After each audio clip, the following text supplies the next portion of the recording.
Hi friends, నమస్తే. ఎలా ఉన్నారు?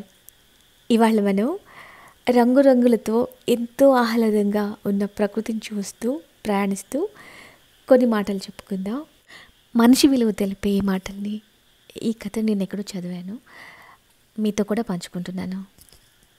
ఒక వ్యక్తి దేవుణ్ణి అడిగాడు, స్వామి, నా జీవితం విలువ ఎంత, నాకు తెలుసుకోవాలని ఉంది అని.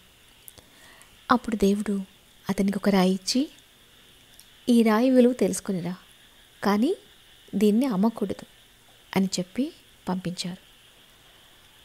ఆ వ్యక్తి ఒక పండ్ల వ్యాపారి దగ్గరికి ఆ రాయిని తీసుకుని వెళ్ళి, దీని విలువ ఎంత ఉంటుంది అని అడిగాడు. ఆ పండ్ల వ్యాపారి, ఈ రాయికి నేను ఒక 5 పండ్లు ఇస్తాను, అమ్ముతావా ఏంటి అని అడిగాడు. కానీ దేవుడు ఆ రాయి విలువను మాత్రమే తెలుసుకోమన్నారు, అమ్మమనలేదు కదా.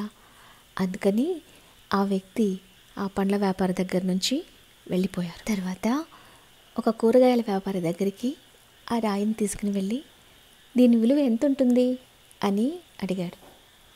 ఆ కూరగాయల వ్యాపారి, ఈ రాయికి నేను ఒక 10 కేజీలు కూరగాయలు ఇస్తాను, నాకు అమ్ముతావా అని అడిగాడు. కానీ దేవుడు ఆ రాయి విలువను మాత్రమే తెలుసుకోమన్నారు కదా, అమ్మమనలేదు కదా. కనుక ఆ వ్యక్తి ఆ కూరగాయల వ్యాపారి దగ్గర నుండి కూడా వెళ్ళిపోయాడు. తరువాత ఆ వ్యక్తి ఒక బంగారు నగల వ్యాపారి దగ్గరికి ఆ రాయిని తీసుకుని వెళ్ళి, దీని విలువ ఎంత ఉంటుంది అని అడిగాడు. ఆ బంగారు నగల వ్యాపారి ఆ రాయిని చూసి ఆశ్చర్యపోయి, నేను ఒక 50 లక్షలు ఇస్తాను, నాకు అమ్ముతావా అని అడిగాడు.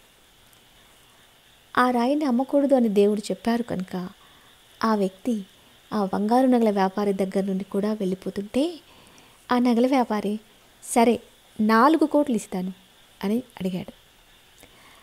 ఆ వ్యక్తికి కొంచెం ఆశ కలిగింది. కానీ ఆ రాయిని అమ్మకూడదు అని దేవుడు ప్రత్యేకంగా చెప్పారు కనుక ఆ వ్యక్తి అమ్మను అని చెప్పి అక్కడి నుంచి వెళ్ళిపోయాడు.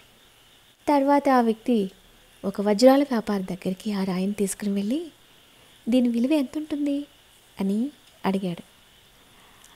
ఆ వ్యాపారి ఆ రాయిని పరీక్షించి, మీకు ఎక్కడదండి ఇంత విలువైన రాయి, నేను నా ఆస్తిని చివరికి నన్ను నేను అమ్ముకున్న మీ దగ్గర నుంచి ఈ సంపద కొనడం నా వల్ల కాదండి, చివరికి ఈ ప్రపంచం మొత్తం అమ్మినా సరే దీని విలువకు సరిపోదు అని చెప్పాడు. ఆ మాటలు వినగానే ఆ వ్యక్తికి ఏం మాట్లాడాలో తెలియలేదు. వెంటనే ఆ రాయిని తీసుకుని దేవుని దగ్గరికి వచ్చాడు. అప్పుడు దేవుడు, నీ జీవితం విలువ ఎంత అని అడిగావు కదా, ఈ రాయిని నువ్వు పండ్ల వ్యాపారి దగ్గరికి, కూరగాయల వ్యాపారి దగ్గరికి, బంగారు నగల వ్యాపారికి చూపించినప్పుడు వాళ్ళు ఇచ్చిన విలువను చూసావా, ఆ విలువ వారి స్థాయిని బట్టి వారు నిర్ణయించారు.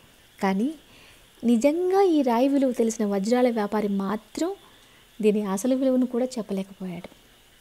నువ్వు కూడా వెలకట్టలేని ఈ రాయి వంటి వాడివి, నీ జీవితం కూడా వెలకట్టలేనిది.